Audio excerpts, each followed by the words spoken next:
Three dimensional organic মলিকিউলকে আমরা যখন কোনো একটা প্লেনে, যেমন প্লেন অফ পেপার বা প্লেন অফ ব্ল্যাকবোর্ড, এখানে প্রেজেন্ট করি, তখন তার থ্রি ডাইমেনশনাল ভিউটা ধারণা করার জন্য আমরা প্রজেকশন ফর্মুলার যে ক্লাসগুলো করছি, এখনও পর্যন্ত তাতে flying wedge projection formula, Fischer projection formula and sawhorse projection formula আমরা শিখেছি।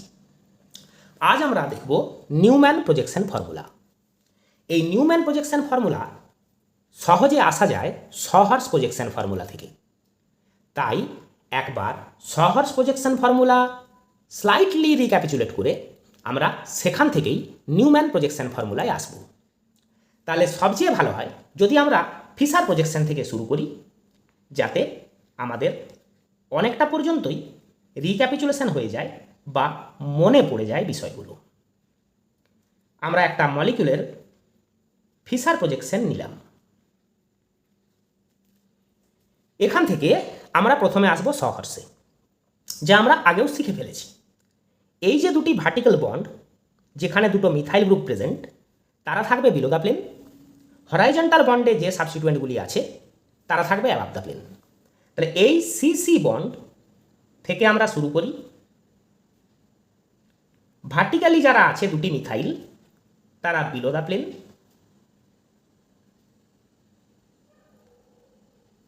আমাদের যে চারটে হরাইজন্টাল বন্ড দেখতে পাচ্ছি সেগুলি সবই অ্যাবাভ দ্য প্লেন। তাহলে প্লেনে আছে কে? প্লেনে আছে আমাদের এই সিসি বন্ড। আর বাকি যত সাবস্টিটুয়েন্ট, দুটি মিথাইল, দুটি ব্রোমিন, দুটি হাইড্রোজেন, সবাই ওই প্লেনে নেই। চারজন ওই প্লেন থেকে উপরের দিকে উঠে আছে, দুজন ওই প্লেন থেকে নিচের দিকে নেমে আছে। কোন প্লেন? আমাদের এই প্লেন অফ পেপার। রাইট সাইডে যাদেরকে দেখছি ব্রোমিন অ্যান্ড হাইড্রোজেন, তারা এইগুলি। লেফট সাইডে হাইড্রোজেন অ্যান্ড ব্রোমিন। এখান থেকে আমরা এসেছিলাম সহর্স প্রজেকশনে। যেমন আমরা আমাদের মডেলকে দেখছি সেইভাবেই দেখছি, যেমনভাবে আমরা এখানে প্রেজেন্ট করে রেখেছি। সিসি বন্ড প্লেনে আছে, দুটি মিথাইল নিচের দিকে আছে, রাইট সাইডে bromine and hydrogen, hydrogen and bromine তারা অ্যাবাভ দ্য প্লেন আছে, অর্থাৎ সলিড ওয়েজে আছে। এবার আমরা কি করি? রাইট সাইড থেকে, অর্থাৎ যেখানে আমার পেন আছে সেই সাইড থেকে একটু ওপর থেকে নিচের দিক করে আমরা ভিউটা করি। তাতে আমরা এই রকম একটা ভিউ পাই। এই ভিউটাকে আমরা কি করে প্রেজেন্ট করি? সিসি বন্ডকে আমরা স্লাইটলি ইলংগেটেড ওয়েতে এইভাবে ডায়াগোনালি ড্র করি। যে দুটি মিথাইল নিচের দিকে আছে তাদেরকে আমরা এইভাবে শো করি।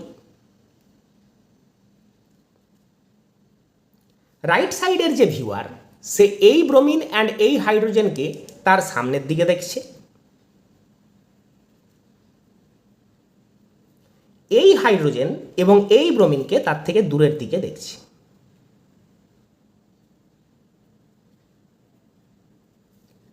এই ফর্মুলাটা হয়ে গেল সহর্স প্রজেকশন ফর্মুলা। কার? এই ফিশার প্রজেকশন ফর্মুলার। এবার আমরা আসবো নিউম্যান প্রজেকশন কেমন করে ড্র করে। তাহলে এখান থেকেই আমাদের আজকের ক্লাস অ্যাকচুয়ালি শুরু হচ্ছে। ভিউয়ার থাকবে এই দিক বরাবর,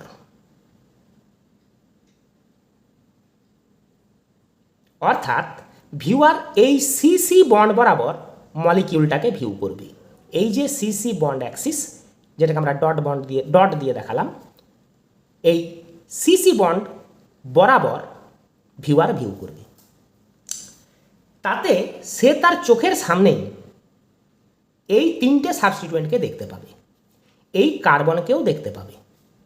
কিন্তু এই কার্বনের ঠিক পিছনে থাকা এই কার্বন এবং প্রতিটি সাবস্টিটুয়েন্টের ঠিক পিছনে থাকা যে অ্যাটম বা গ্রুপগুলো আছে তাদেরকে সে দেখতে পাবে না। তাহলে ভিউয়ার সামনে থেকে কি দেখছে দেখি আমরা। এই আমরা সহর্স প্রজেকশনটাই আছি।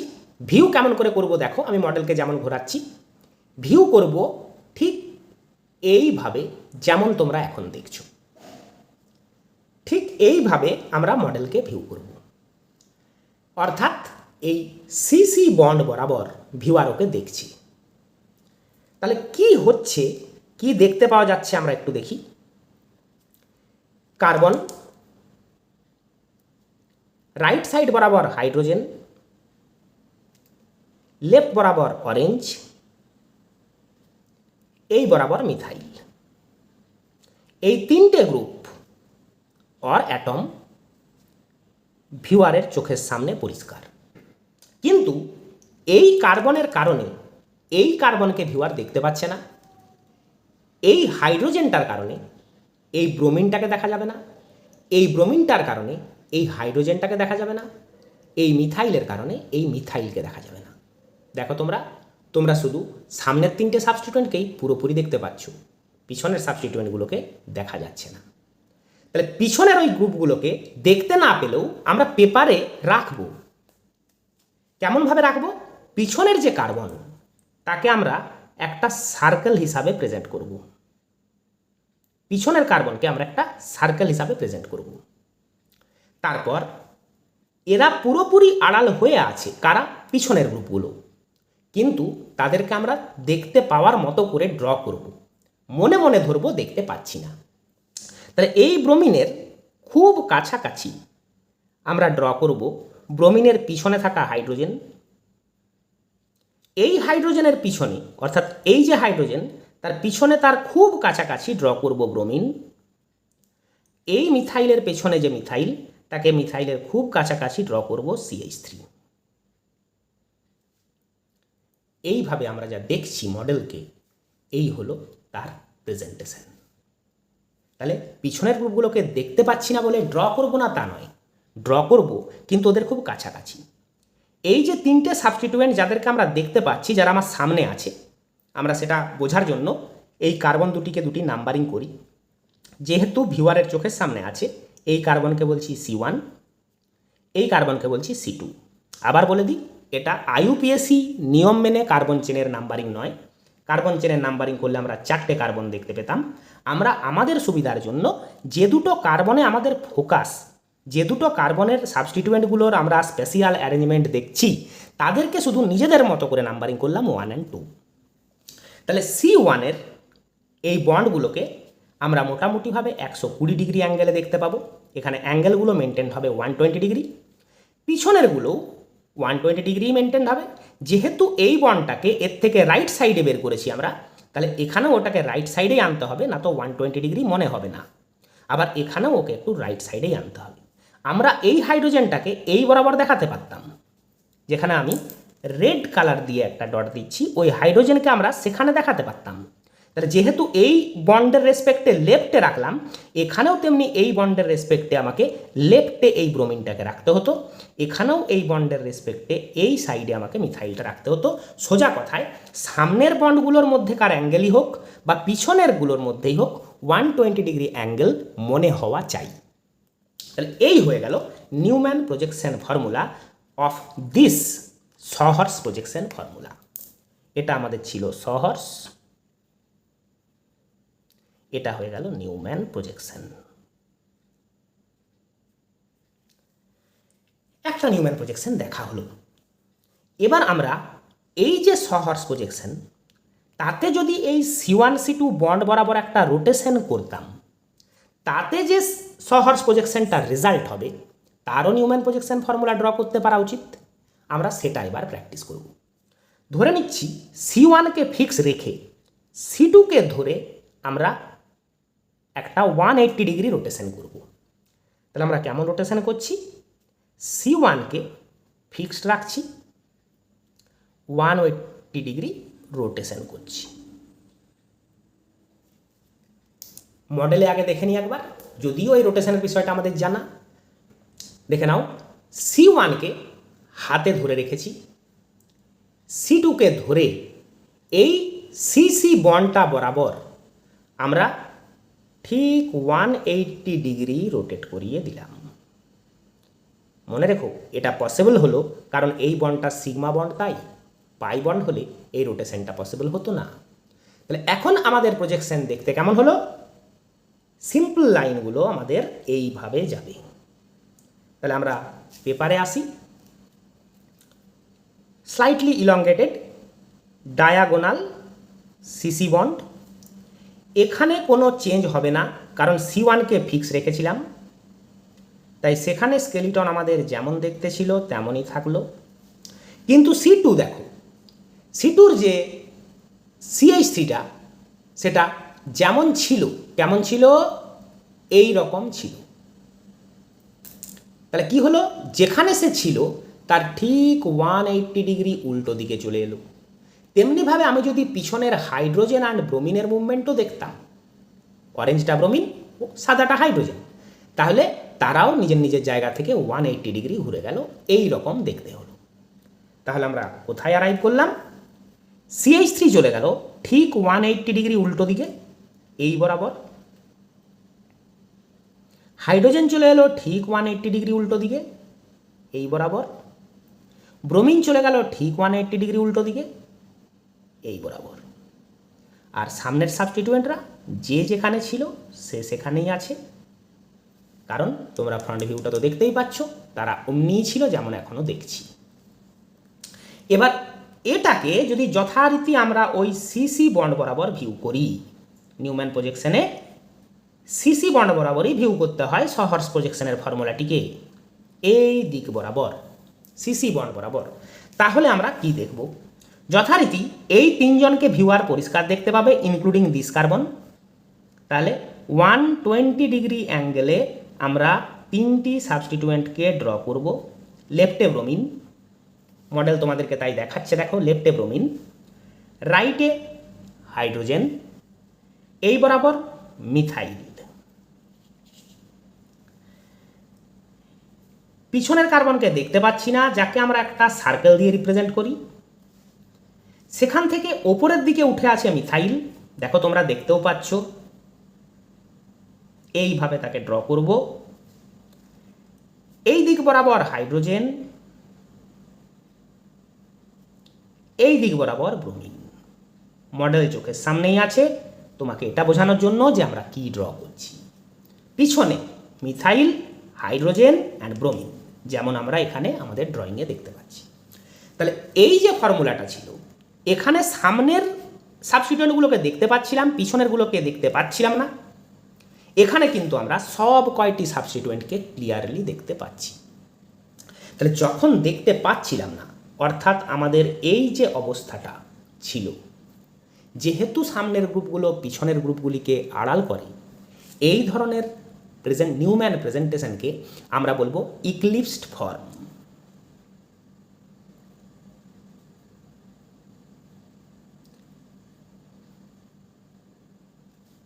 আর যখন আমরা সব সাবস্টিটিউয়েন্টগুলোকে ক্লিয়ার দেখতে পাচ্ছি, এবং ক্লিয়ার এমনভাবে যে সবাই সবার সঙ্গে প্রত্যেক পাশাপাশি দুটি বন্ডের মধ্যে অ্যাঙ্গেলগুলো ইকুয়াল, এই দুজনের মধ্যে যা অ্যাঙ্গেল, এই দুজনের মধ্যেও সেম অ্যাঙ্গেল, এখানেও তাই, যখন ইকুয়াল ডিস্টেন্সে আমরা সব কটিকে একসঙ্গে দেখতে পাচ্ছি, তখন তাকে আমরা বলবো স্ট্যাগার্ড ফর্ম।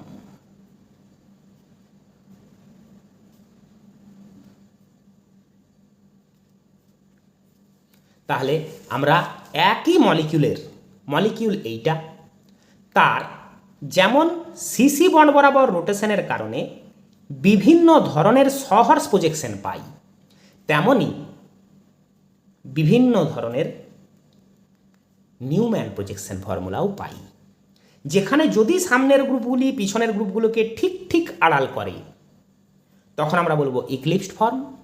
যদি সকলকে সমানভাবে দেখতে পাই, অর্থাৎ যে কোনো সামনের একটা অ্যাটমের থেকে তার ঠিক পিছনের অ্যাটম বা সাবস্টিটিউয়েন্ট যে আছে, এইদিকেই হোক এইদিকেই হোক, অ্যাঙ্গেলগুলি যখন সব সেম হয়ে যায়, তখন তাকে বলবো স্ট্যাগার্ড ফর্ম। এখন তোমরা বলতে পারবে যে স্যার, এই যে সিসি বন্ডে রোটেশনটা হচ্ছে, এই রোটেশনটা যে ঠিক 180 ডিগ্রি হতে হবে তার তো কোনো মানে নেই। আমরা তো একটু একটু একটু একটু করে রোটেট করতে পারি। অবশ্যই পারি। আমরা পুরো এক পাক রোটেশন দিতে প্রত্যেকটি ছোট্ট ছোট্ট অ্যাঙ্গেলে ধাপে ধাপে ওকে রোটেট করে নিয়ে আসতে পারি। তার মানে দাঁড়ালো অসংখ্য, অ্যাকচুয়ালি ঠিকঠাক বলতে গেলে হবে ইনফাইনাইট নাম্বার অফ এই ধরনের সহর্স প্রজেকশন বা নিউম্যান প্রজেকশন পাওয়া সম্ভব। এই যে সিসি বন্ড বরাবর রোটেশনের জন্য এক একটা ইউনিক স্ট্রাকচার আমরা দেখতে পাচ্ছি, আমরা সহর্সেই দেখি বা নিউম্যানেই দেখি, এদেরকেই আমরা বলছি কনফরমেশন। ঘটনাটাকে বলছি কনফরমেশনাল আইসোমেরিজম।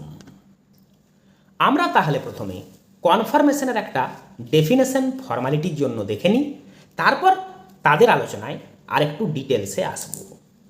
আমরা এখন দেখব কনফরমেশন কাকে বলে।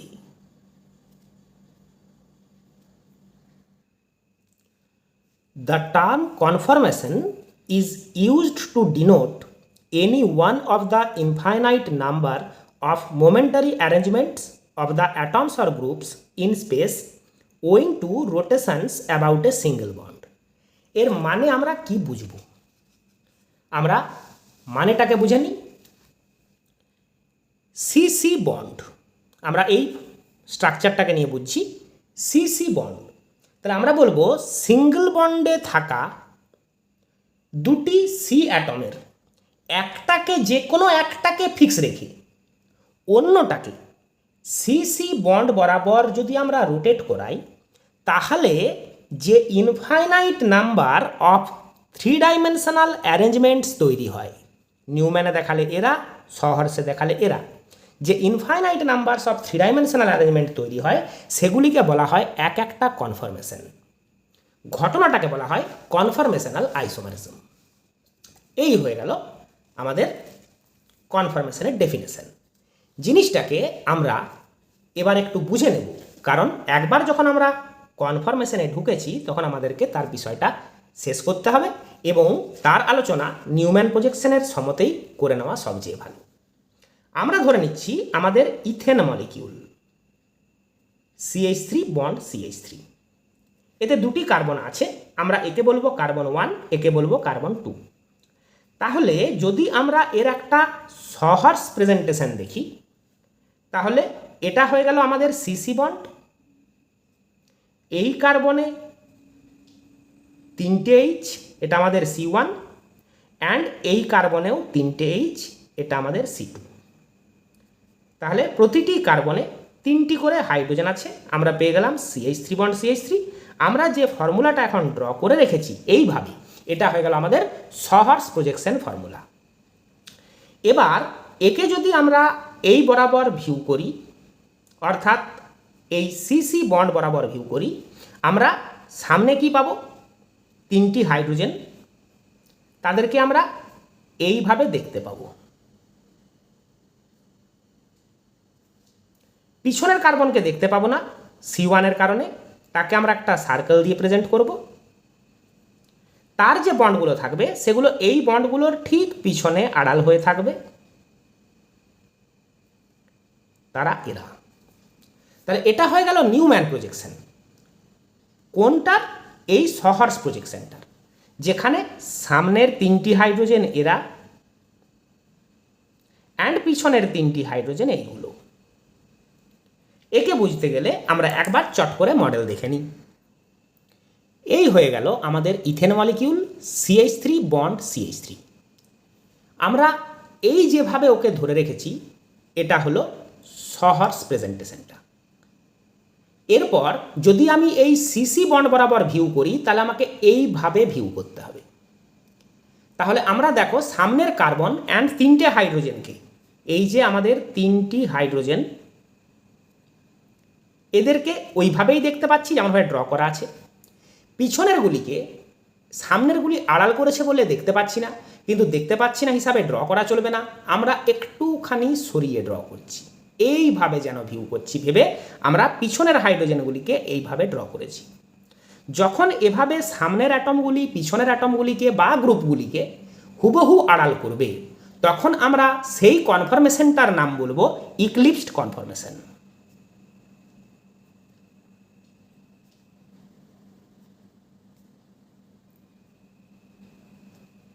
এবার আমরা C1কে ফিক্স রেখে দিচ্ছি, ধরে রাখছি। C2কে ধরে আমরা সিসি বন্ড বরাবর একটা রোটেশন করছি এতটা পর্যন্ত। তাহলে যদি আমরা অতটা পর্যন্ত রোটেট করি, তাহলে কি হবে? আমরা এখানে বলছি 180 degree rotation along CC bond keeping C1 fixed. এই আমাদের C1, সামনের কার্বন এইটা। এই অবস্থায় একে আমরা নামিয়ে রাখলাম যেন একে দেখে দেখে আমরা আমাদের স্ট্রাকচারটা বুঝতে পারি। পিছনের কার্বন ইউজুয়ালি আমরা সার্কেলটাকে প্রথমেই ড্র করে নিই ড্র করার সময়, তাই সার্কেলটা প্রথমেই দিয়ে দিলাম। সামনের কার্বনের আমরা সব সাবস্টিটিউয়েন্টগুলিকে দেখতে পাচ্ছি, সবাই হাইড্রোজেন। 180 ডিগ্রি রোটেট করায় এই বরাবর যে বন্ডটা ইক্লিপস ছিল সে এবার এই বরাবর চলে আসবে। এখানে যে বন্ডটা ইক্লিপস ছিল সে 180 ডিগ্রি উল্টো দিকে এখানে চলে আসবে। অ্যান্ড এখানে যে বন্ডটা ইক্লিপস ছিল সে 180 ডিগ্রি উল্টো দিকে এখানে চলে আসবে। এই অবস্থা হলো। এই রকম ধরনের যখন স্কেলিটনটা হলো, অর্থাৎ যে কোনো একটা সামনের বন্ডের সঙ্গে তার ঠিক পাশের পিছনের বন্ড, আইদার এইটা অর এইটা, তাদের মধ্যে যা অ্যাঙ্গেল, সব ক্ষেত্রে সামনের বন্ড অ্যান্ড ঠিক তার পিছনের ঠিক পাশের বন্ডের অ্যাঙ্গেল যখন সেম দাঁড়িয়ে যাবে তখন আমরা তাকে বলবো স্ট্যাগার্ড কনফর্মেশন।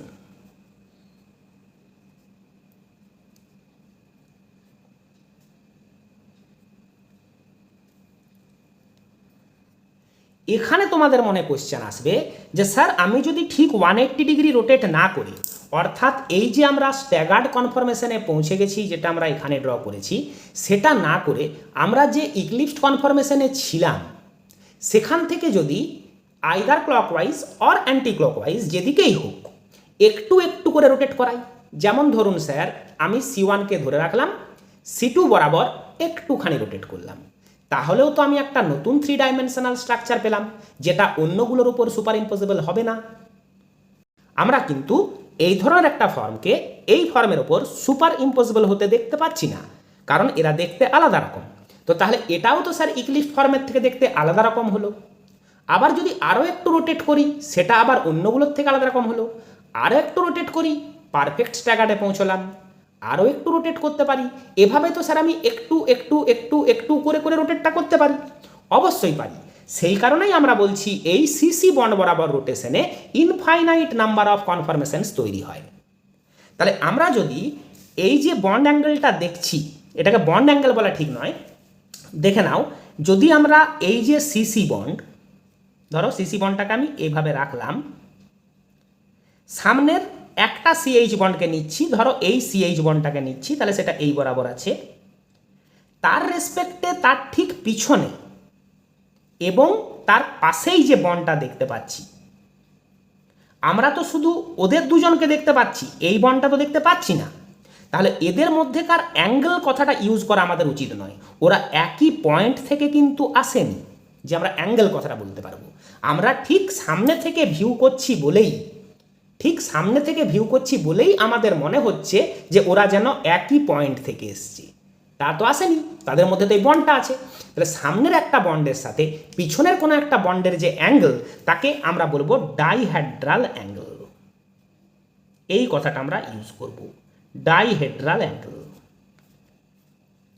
এই ডাইহেড্রাল অ্যাঙ্গেলটা এখানে হচ্ছে ঠিক 60 ডিগ্রি, স্ট্যাগার্ড কনফরমেশনে হচ্ছে ঠিক 60 ডিগ্রি। যে কোনো দুটো পাশাপাশি বন্ডের ডাইহেড্রাল অ্যাঙ্গেল কিন্তু সবগুলোই 60 ডিগ্রি। আর এখানে সেই ডাইহেড্রাল অ্যাঙ্গেলটা হচ্ছে 0 ডিগ্রি।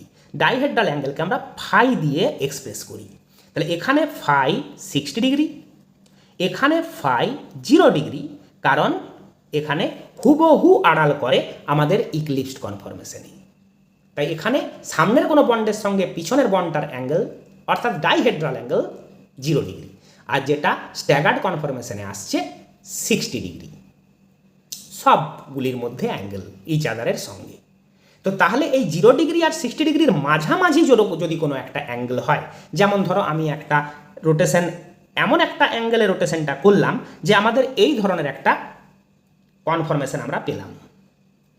C1কে তো আমরা ফিক্স রাখছি, এখানে বলে দিই, চাইলে আমরা কিন্তু C2কে ফিক্স রেখে C1কেও রোটেট করাতে পারতাম। এমনি ধরনের যদি একটা অবস্থা হয়,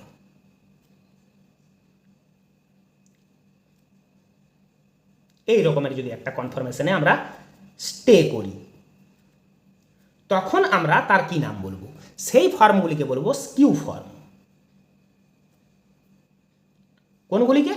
যখন ডাইহেড্রাল অ্যাঙ্গেল 0 ডিগ্রি থেকে 60 ডিগ্রির মধ্যে, হোয়েন ডাইহেড্রাল অ্যাঙ্গেল 0 ডিগ্রি থেকে 60 ডিগ্রির মধ্যেকার কোনো একটা অ্যাঙ্গেল। তাহলে আমাদেরকে যে এই এত অসংখ্য কনফরমেশন সবগুলি ড্র করার প্রয়োজন পড়ে না, কারণ এরা সবাই আমাদের কাছে কেমিক্যাল পারপাসের জন্য ইম্পর্টেন্ট নয়। আমাদের ইম্পর্টেন্ট হয় এই দুটি কনফরমেশন, ইক্লিপসড অ্যান্ড স্ট্যাগার্ড। ইক্লিপস মানে ডাইহেড্রাল অ্যাঙ্গেল 0 ডিগ্রি, অর্থাৎ সামনের সাবস্টিটিউয়েন্টগুলো পিছনের সাবস্টিটিউয়েন্টগুলিকে ঠিক ঠিক আড়াল করে। আর একটা হলো স্ট্যাগার্ড কনফরমেশন, যেখানে সামনের কোনো একটা বন্ডের সঙ্গে ঠিক ঠিক তার পাশের পিছনের কার্বনের যে সাবস্টিটিউয়েন্ট তার বন্ড ডাইহেড্রাল অ্যাঙ্গেলটা হচ্ছে 60 ডিগ্রি। এই দুটি ফর্মকে আমরা মনে রাখব। এখন স্টেরিক স্ট্রেন বা স্টেরিক হিন্ড্রেন্সের যে ক্লাসটি আমরা করে রেখেছি, সেখানে torsional strain and steric strain আমরা শিখে রেখেছি। তাই বিশদে না গিয়ে একটু শুধু মনে করে দিই, টরশনাল স্ট্রেন হলো এই যে দুটো বন্ডের বন্ডিং ইলেকট্রন, কোনো সামনের বন্ড আর তার ঠিক পিছনের বন্ড, এটা হলো সিসি বন্ডটা। তাহলে এই যে বন্ডগুলো মানে তো সেখানে দুটো করে ইলেকট্রন আছে, তাহলে এই যে সামনের বন্ড আর পিছনের বন্ডের বন্ডিং ইলেকট্রনগুলোর মধ্যে ইলেকট্রোস্ট্যাটিক রিপালসান, তাকে আমরা বলি টরশনাল স্ট্রেন।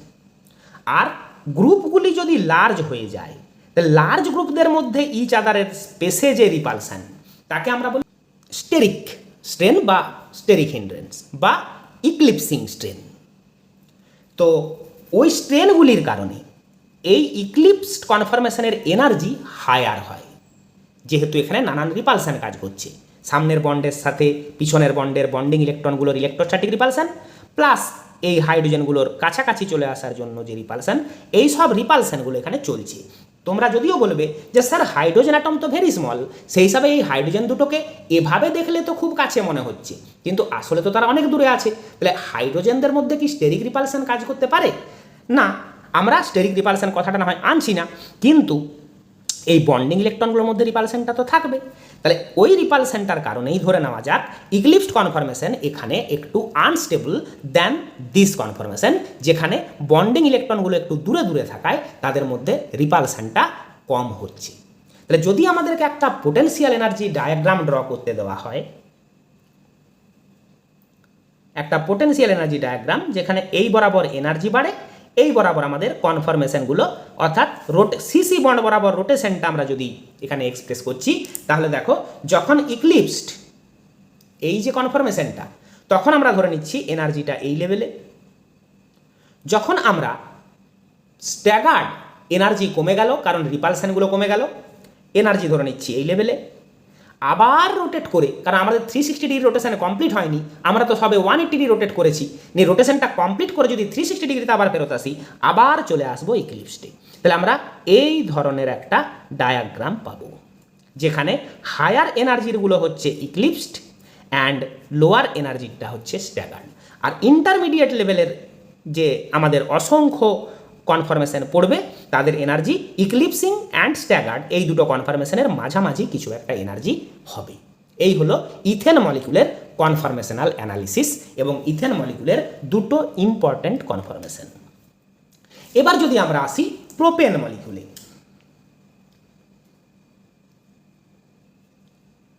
আমরা ধরছি C1 C2 C3। এখানে এই C1 C2 বন্ডটা যেমন, এই C1 এই কার্বন কার্বন বন্ডটাও তেমন, C2 C3 bond is equivalent to C1 C2 bond, কারণ আমরা নাম্বারিং এই দিক থেকেও করতে পারতাম। তাহলে আমরা যে কোনো একটা বন্ডকে ধরে নিই যে বন্ডটা বরাবর আমরা রোটেশনটা করব। তাহলে আমরা ধরে নিচ্ছি আমরা রোটেশন করব C1 C2 বন্ড বরাবর। তাহলে C1 C2 বন্ড বরাবর যদি রোটেশন করি, আমাদের C1 আর C2কে আমরা ফোকাসে রেখেছি। তাহলে এখানে আমরা কেমন পাবো, C1-এ তিনটেই হাইড্রোজেন, C1-এ তিনটেই হাইড্রোজেন, C2-র সাথে দুটো হাইড্রোজেন আর একটা মিথাইল। দেখে নাও, C2-র সাথে দুটি হাইড্রোজেন আর একটা মিথাইল।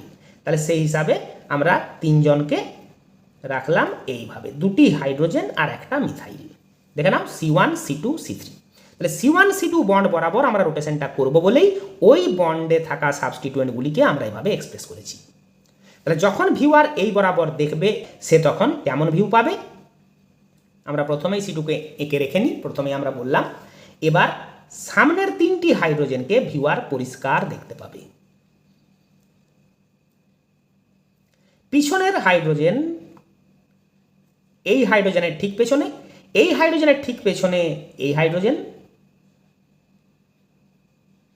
অ্যান্ড এই হাইড্রোজেনের ঠিক পেছনে একটা মিথাইল। এই হয়ে গেল eclipsed conformation of propane when viewed along C1C2 bond. যদি C2C3 বন্ড বরাবর ভিউ করতাম বিষয়টা একই থাকতো, কারণ এই বন্ড দুটো ইকুইভ্যালেন্ট। যেটা বরাবরই আমরা ভিউ করি আমরা এই ইক্লিপসড ফর্মটাই পাবো। আর স্ট্যাগার্ড ফর্মটা কেমন হবে? আমরা স্কেলিটনটা তো এর মধ্যে বোধহয় মুখস্থই করে ফেললাম।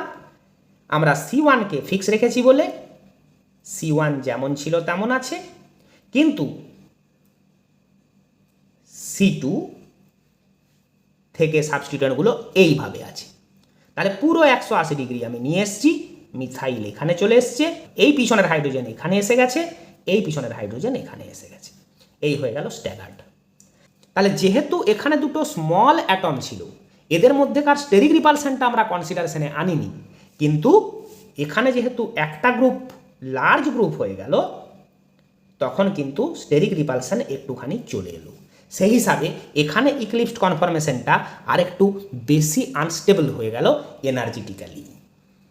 এখানে অর্থাৎ ইথেনে দুটি কনফরমেশনের মধ্যে এনার্জির যা ডিফারেন্স সেটা মোটামুটিভাবে 3 কিলো ক্যালোরি পার মোল, অর্থাৎ এই কনফরমেশন পার মোলে 3 kcal এনার্জি কম এই কনফরমেশনের রেসপেক্টে। ইক্লিপসডের এনার্জি স্ট্যাগার্ডের থেকে এত হায়ার, কিন্তু এক্ষেত্রে এই দুজনের মধ্যে এনার্জি ডিফারেন্সটা একটু বেশি আসবে, কারণ মিথাইল গ্রুপ একটু লার্জ গ্রুপ হয়ে যাওয়ায় সেখানে কিন্তু রিপালশনটা একটু বেশি থাকবে। এই দুই কনফরমেশনের মধ্যে এনার্জি ডিফারেন্স মোটামুটিভাবে 3.4 kcal পার মোল। তাহলে একটুখানি বেশি এনার্জি ডিফারেন্স কেন এলো? কারণ এখানে আমাদের এই বন্ডিং ইলেকট্রনগুলোর মধ্যে রিপালশনের সঙ্গে সঙ্গে এই দুটি গ্রুপের মধ্যে স্টেরিক রিপালশনটাও কিছুটা পরিমাণে অ্যাড হয়ে গেল, মিথাইল গ্রুপ একটু লার্জ গ্রুপ হওয়ার কারণে। তাই এখানে ইক্লিপসড এবং স্ট্যাগার্ডের মধ্যে এনার্জি ডিফারেন্সটা একটু হায়ার দ্যান ইথেন। তাই এখানে স্ট্যাগার্ড কনফরমেশনের এনার্জি ইক্লিপসড কনফরমেশনের এনার্জির তুলনায় এতটা কম। এই হয়ে গেল প্রোপেনের কনফরমেশন। এবার আমরা আসব N বিউটেনে। CH3 CH2 CH2 CH3 N butane. এখানে এই বন্ড অ্যান্ড এই বন্ড অর্থাৎ দুটো টার্মিনাল সিসি বন্ড ইকুইভ্যালেন্ট, কিন্তু যে কোনো terminal CC bond and this bond আর নন ইকুইভ্যালেন্ট। সেই হিসাবে আমরা আইদার এই বন্ড বরাবর দেখতে পারি রোটেশন করে, অর এই বন্ড বরাবরও দেখতে পারি রোটেশন করে। এখানে আমাদের ইম্পর্ট্যান্ট হয় এই বন্ড বরাবর রোটেশনটা দেখা, অর্থাৎ C2C3 বন্ড বরাবর রোটেশনটা দেখা।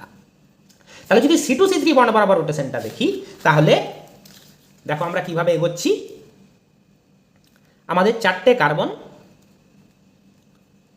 এই বরাবর আমরা রোটেশনটা দেখব। তার মানে এই যে দুটি কার্বন যাদেরকে আমি হাইলাইট করলাম, এদের যে সাবস্টিটিউয়েন্টগুলো এগুলোকে আমি সবগুলোকে যেন দেখতে পাই সেভাবে ড্র করব।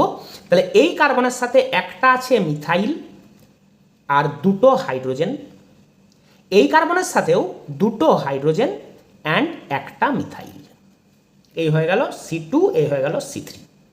তাহলে যখন আমি এর নিউম্যান প্রজেকশন আঁকবো তাকে ভিউ করার সুবিধা হওয়ার জন্য আমরা আগে একটা সহর্স প্রজেকশন নেব।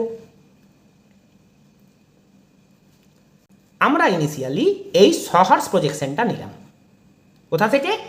এই যে আমরা ফিশারটা দেখছি, বলে এটা ফিশার, অবশ্যই ফিশার। একে এইভাবে ড্র করি, CH3 CH3 H H H H। দেখো আমরা একটা ফিশার প্রজেকশনে বসে আছি, CH3 CH2 CH2 CH3 C1 C2 C3 C4। আমরা এই C2 C3 বন্ড বরাবরই কিন্তু এখানে ভিউ করছি। এবার এই সহর্স ফর্ম অনুযায়ী আমরা যখন এই বরাবর ভিউ করছি একে, তখন যে নিউম্যান প্রজেকশনটা পাচ্ছি সেটা এই ধরনের।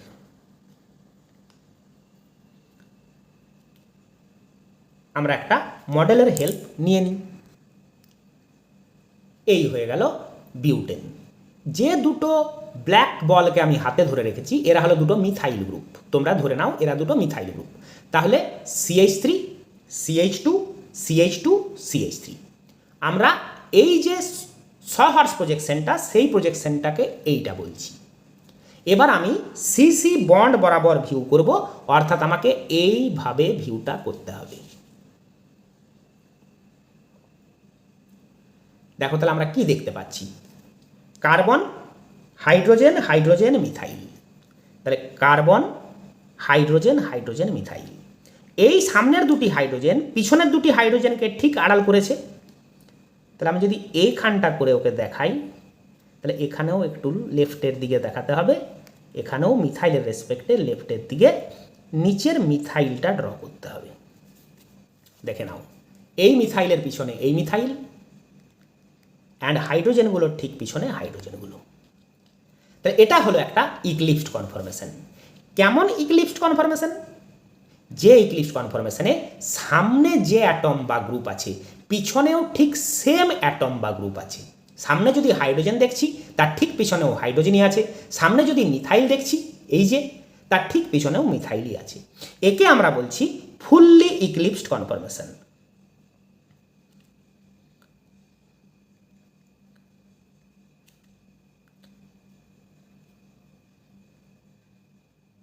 কেন এই ফুললি কথাটা আনতে হলো?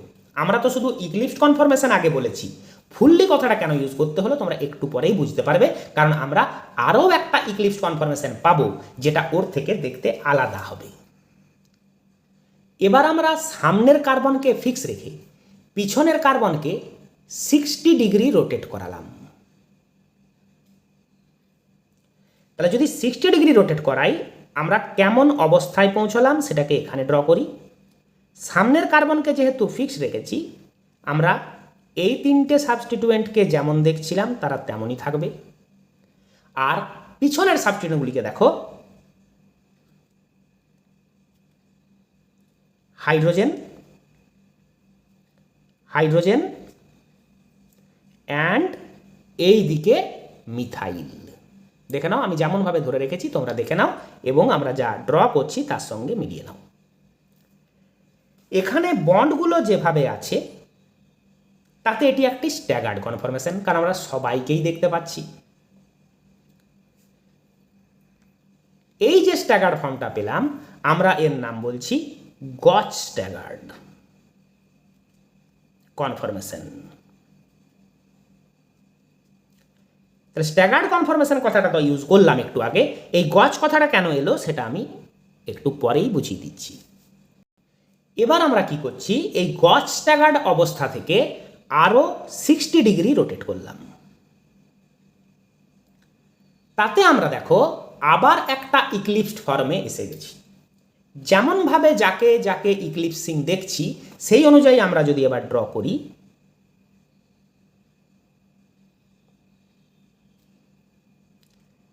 সামনের অ্যাটমগুলো বা গ্রুপগুলো যেমন ছিল তেমন আছে, আরও 60 ডিগ্রি রোটেট হয়ে যাওয়ায় এই হাইড্রোজেনের পেছনে একটা হাইড্রোজেন, এই মিথাইলের পেছনে একটা হাইড্রোজেন, অ্যান্ড এই হাইড্রোজেনের পেছনে একটা মিথাইল। তাহলে খেয়াল করো এটা আরেকটা ইক্লিপ্সড ফর্ম, কারণ সামনের সাবস্টিটিউয়েন্টগুলোর জন্য আমি পিছনের সাবস্টিটিউয়েন্টগুলোকে দেখতে পাচ্ছি না। তাহলে এটাও যেহেতু একটা ইক্লিপ্সড ফর্ম, কিন্তু এখানে সব ক্ষেত্রে সামনের অ্যাটম আর পিছনের অ্যাটমটা এক নয়। দেখো এখানে সামনে হাইড্রোজেন কিন্তু পিছনে মিথাইল, এখানে সামনে মিথাইল কিন্তু পিছনে হাইড্রোজেন। তাহলে যেহেতু এক্ষেত্রে সব ক্ষেত্রেই সামনের অ্যাটম আর পিছনের অ্যাটম বা গ্রুপ এক নয়, তখন আমরা একে বলছি পার্সিয়ালি ইক্লিপ্সড কনফরমেশন।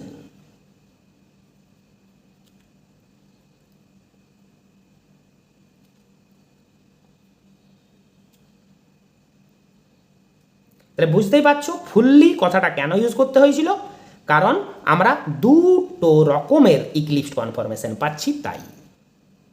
এরপর আমরা কি করব, আরও একবার 60 ডিগ্রি রোটেট করব। তাতে আমরা কি পেলাম, সামনের সাবস্টিটিউয়েন্টগুলো যেমন ছিল তেমন পজিশনেই আছে, পিছনে ওপর দিকে দেখা যাচ্ছে মিথাইল, তাহলে এই দুটো পজিশনে দেখা যাচ্ছে অবশ্যই হাইড্রোজেন, যেমনটা আমরা দেখতেও পাচ্ছি এখানে। তাহলে এটা কিন্তু দেখো আবার একটা স্ট্যাগার্ড কনফরমেশন হলো। সরি, এখানে আমাদের মিথাইল গ্রুপ আছে। এইটা যেমন একটা স্ট্যাগার্ড ছিল, এটাও স্ট্যাগার্ড কনফরমেশন হলো, যেখানে দুটো সেম গ্রুপ, এই মিথাইল গ্রুপ দুটো ঠিক ইচ আদারের উল্টো দিকে। এমনটা কিন্তু এখানে ছিল না। এই যে ঠিক উল্টো দিকে দুটো মিথাইল গ্রুপ এলো, একে আমরা বলছি অ্যান্টি স্ট্যাগার্ড কনফরমেশন। আমরা যদি আরও 60 ডিগ্রি রোটেট করি, তাহলে আবার একবার এলাম কিসে না, পার্সিয়ালি ইক্লিপসড কনফরমেশনে।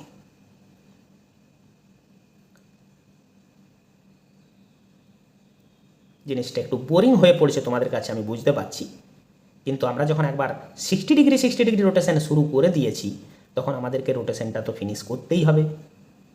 তাহলে 60 ডিগ্রি সরে মিথাইল চলে এলো এই হাইড্রোজেনের পিছনে, এই হাইড্রোজেন চলে এলো এই মিথাইলের পেছনে, এই হাইড্রোজেন চলে গেল এই হাইড্রোজেনের পিছনে। দেখো যেমন আমাদের দাঁড়িয়েছে আমরা তেমনটাই ওখানে ড্র করেছি।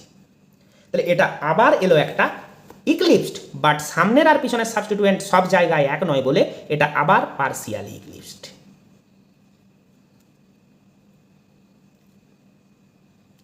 আমরা আরও 60 ডিগ্রি রোটেট করলাম, তাতে আমরা আবার অ্যারাইভ করলাম গজ স্ট্যাগার্ডে।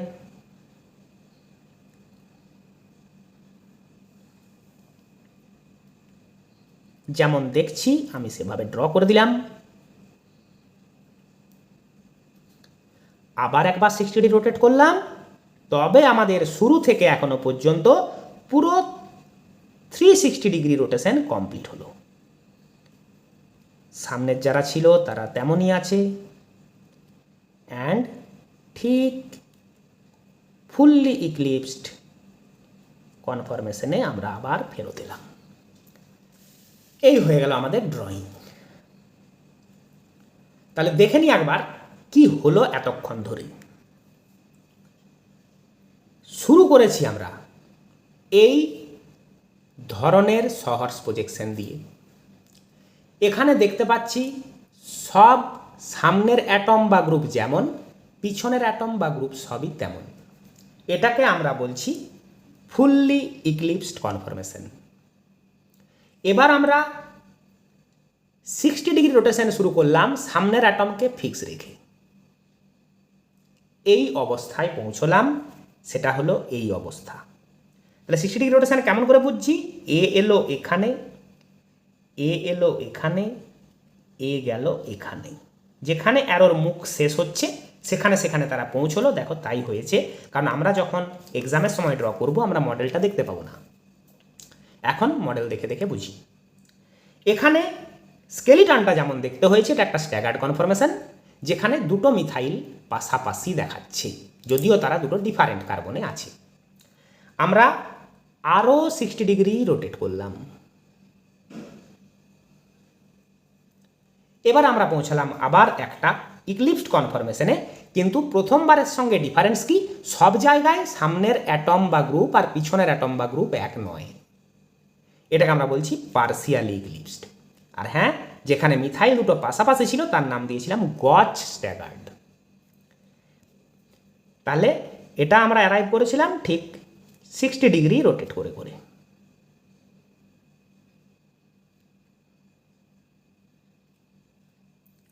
এখান থেকে আমরা আবার একবার 60 ডিগ্রি রোটেশন করলাম। আমরা এলাম এই রকম একটা স্ট্যাগার্ড কনফরমেশনে।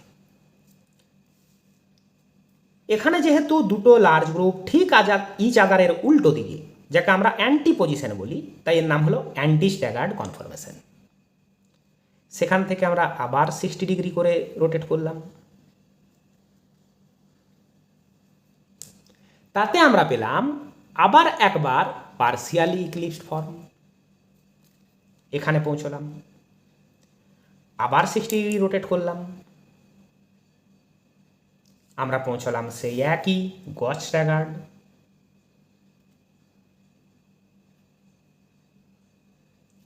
তারপর যখন আরও একবার 60 ডিগ্রি রোটেট করে দিলাম, আমাদের রোটেশন পুরো কমপ্লিট হলো, তখন আমরা আবার চলে এলাম ফুললি অর কমপ্লিটলি ইক্লিপসড ফর্মে। তাহলে 60 ডিগ্রি রোটেশন করতে থাকলে আমরা ইথেনের এই সব কনফরমেশনগুলি দেখতে পাই।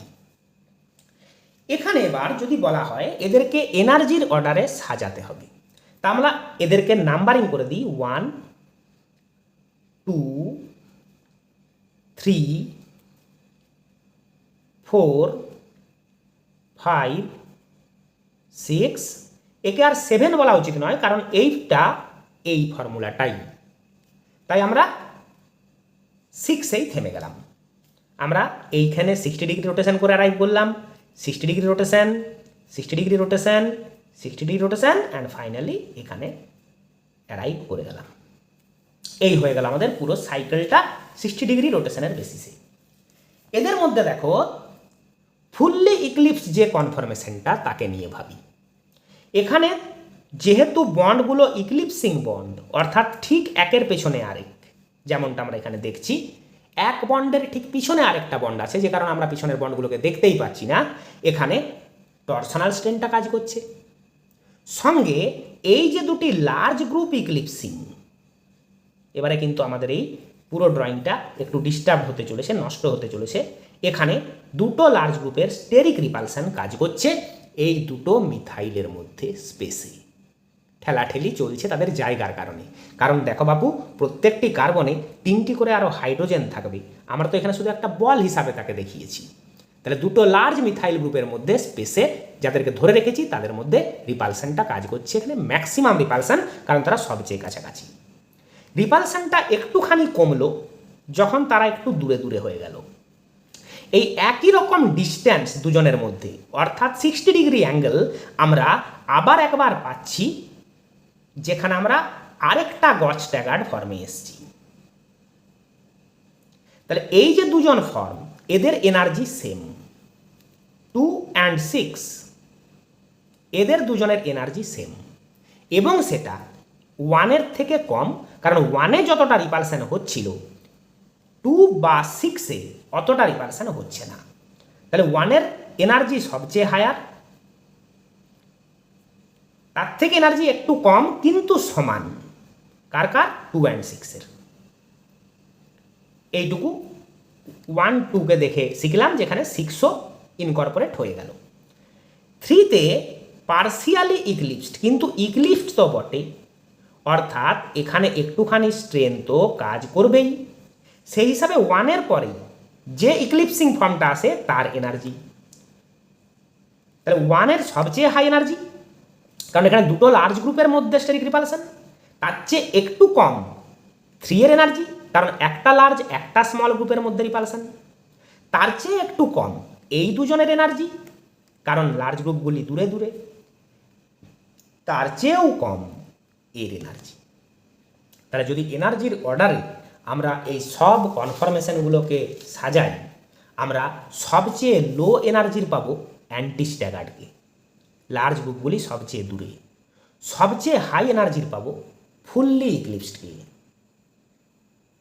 ফুললি ইক্লিপসড এনার্জি সবচেয়ে higher due to repulsion between 2 large groups. তার থেকে একটু কম এনার্জির পাবো একে, তার চেয়ে কম এনার্জির এদেরকে। তার এনার্জি অর্ডারটা লিখে দিই, তাহলে তোমরা ভালো মিলিয়ে নিতে পারবে। সবচেয়ে হাই এনার্জি হয়ে গেল 1, তার চেয়ে একটু লো কিন্তু ইকুয়াল এনার্জির হয়ে গেল 3 and 5, কারণ দুজনেই পার্সিয়ালি ইক্লিপসড। তার চেয়ে লো এনার্জি হলো 2 and 6, আর তার চেয়েও লো এনার্জি হলো 4। ফুললি ইক্লিপসড, পার্সিয়ালি ইক্লিপসড, গজ স্ট্যাগার্ড, অ্যান্টি স্ট্যাগার্ড, এই হয়ে গেল এনার্জির অর্ডার। এই এনার্জি অর্ডারকে আমরা একটা যদি এবার পোটেনশিয়াল এনার্জি ডায়াগ্রামে এক্সপ্রেস করব বলি, আমরা তাহলে আর ফর্মুলাগুলি সবগুলি ড্র করব না, তাদের নিজের নিজের যে নাম্বারিং, সেই নাম্বারিংগুলিকে ইউজ করব। এই বরাবর এনার্জি বাড়তে থাকে, এই বরাবর রোটেশনাল অ্যাঙ্গেল বাড়তে থাকে। তাহলে আমরা শুরু করেছিলাম ফুললি ইক্লিপসডকে নিয়ে। তাহলে ধরে নিচ্ছি এটা 1 এর এনার্জি, ফুললি ইক্লিপসড, বুঝে নাও 1 এর এটা এনার্জি। সেখান থেকে পৌঁছলাম এমন একটা পজিশনে যেটার এনার্জি 3 and 5 এর থেকে লোয়ার। তাহলে ধরে নিচ্ছি তার এনার্জিটা এলো এইখানে। সেখান থেকে এনার্জি আবার একটু বেড়ে গেল কারণ পার্সিয়ালি ইক্লিপসড হয়ে গেল। তাহলে ধরে নিচ্ছি এনার্জিটা হলো এইটা। তাহলে এটা হলো 2, এটা হলো 3। 3 থেকে এলো সবচেয়ে লো এনার্জি 4। তারপর এনার্জি বেড়ে 3 এর ইকুইভ্যালেন্ট হলো। তারপর এনার্জি 6 এ আবার 2 এর ইকুইভ্যালেন্ট হলো। ধীরে সুস্থে বলি, ধীরে সুস্থে আমরা দেখি। 1 ফুললি ইক্লিপসড সবচেয়ে হাই, থেকে লার্জ গ্রুপ দূরে সরে গেল বলে এনার্জি অনেকটা কমে গেল। কত degree angle rotation? 60 degree rotation হলো। আবার 2 থেকে 3-তে এনার্জি বেড়ে গেল কারণ আবার ইক্লিপসিং হয়ে গেল। কিন্তু এনার্জি 1 এর থেকে উপরে যেন না যায়, কারণ 3 এর থেকে 1 এর এনার্জি হাই, তাই 3 এর থেকে 1কে উপরেই থাকতে হবে। 3 এর পরে যে 4 এলো সেখানে এনার্জি সবচেয়ে লো হলো। 4 থেকে 5-এ আসাতে আবার 3 এর মতোই পার্সিয়ালি ইক্লিপসড, অর্থাৎ 3 এর যা এনার্জি 5 এর এনার্জি সেম। পার্সিয়াল ইক্লিপস থেকে আবার গজস্ট্যাগার্ড, অর্থাৎ 2 এর যা এনার্জি ছিল সেই লেভেলে এলো। এবার আবার যদি 1-এ আমি ফেরত যাচ্ছি তাহলে 1 এর যে এনার্জি লেভেলটা ছিল আমরা সেই লেভেলে পৌঁছাবো। এই হয়ে গেল পোটেনশিয়াল এনার্জি ডায়াগ্রাম। তাহলে দেখো একটু সিমেট্রি আছে, গ্রাফটার মধ্যে সিমেট্রি আছে।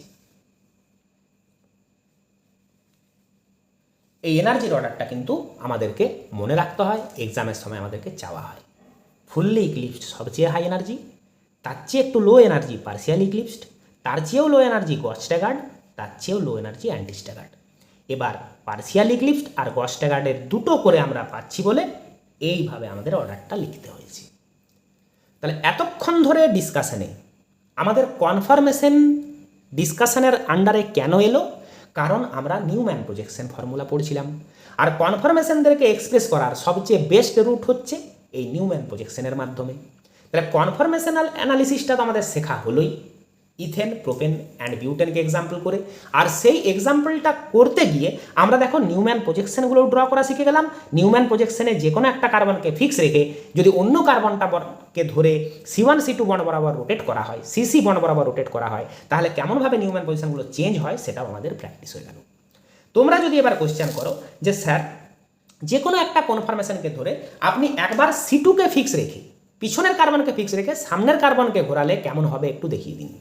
তাহলে ধরে নাও আমরা এই ফুললি ইক্লিপসড কনফার্মেশনটা থেকে শুরু করি।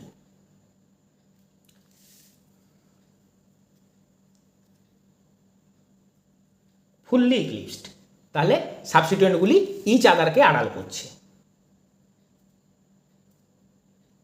সেম সাবস্টিটিউয়েন্ট ইচ আদারকে আড়াল করছে। আমরা যদি বলি C2 ফিক্স থাকবে, আমরা 60 ডিগ্রি রোটেট ঘোরাচ্ছি, তাহলে C2 যদি ফিক্স থাকে তাহলে পিছনের বন্ডগুলো যেমন আছে তারা সোজাসুজিই থাকবে, তেমনই থাকবে।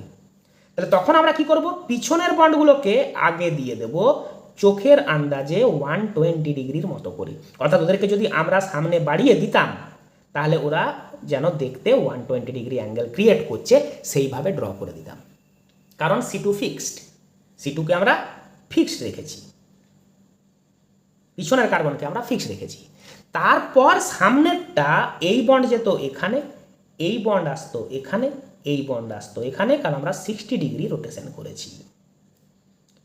সামনের যেহেতু আমি সব কিছুই দেখতে পাচ্ছি, তাহলে সামনের দিকটা এই রকম হয়ে যেত, এইভাবে আমরা ড্রটা করতাম। তাহলে পিছন দিকটাকে সবসময় এই রকম রেখে দেব, সামনেরটাকে আমরা এবার ঘুরিয়ে ঘুরিয়ে যাব। যেমন আমরা যদি আরও 60 ডিগ্রি রোটেট করি পিছনের কার্বনকে ফিক্স রেখে, তাহলে পিছনের কার্বনের বন্ডগুলো যথারীতি আমরা ওই রকমই রেখে দেবো। সামনের কার্বনের বন্ডগুলোকে আরও ঘোরাবো, এই বন্ড চলে আসবে এর সঙ্গে, এখানে এখানে, অর্থাৎ ইক্লিপসিং হয়ে যাবে। একটু পাশ দিয়ে দিয়ে ড্র করব, একটুখানি পাশে পাশে বের করে নিয়ে যাব, কারণ তাছাড়া আমরা পিছনের সাবস্টিটিউয়েন্টদেরকে দেখতে পাবো না। আরও যদি 60 ডিগ্রি রোটেট করি, পিছনের সাবস্টিটিউয়েন্টদেরকে ওইভাবেই রেখে দেব, সামনেরগুলি এখানে আসবে, এখানে আসবে, এখানে আসবে, অর্থাৎ এই ধরনের হয়ে গেল। এভাবে চাইলে আমরা পিছনের কার্বনকে ফিক্স রেখে সামনের কার্বনকে ধরে যদি ঘোরাই বন্ড বরাবর, তাহলে কেমন ধরনের স্কেলিটনগুলি আসে আমি শুধু সেইগুলি দেখালাম। এবার গ্রুপ বা অ্যাটম যা আমরা প্লেস করেছি তারা সেভাবে চেঞ্জ হবে, সেগুলোকে আমি আর প্লেস করলাম না, কারণ আমাদের ক্লাস অলরেডি অনেক লেন্দি হয়ে পড়েছে। তাহলে ধরে নিচ্ছি নিউম্যান প্রজেকশন ফর্মুলা আমরা মোটামুটি বুঝলাম, এবং সঙ্গে আমাদের কনফরমেশনাল আইসোমারিজমের বিষয়টারও বেশ কিছুটা কভার করা হলো।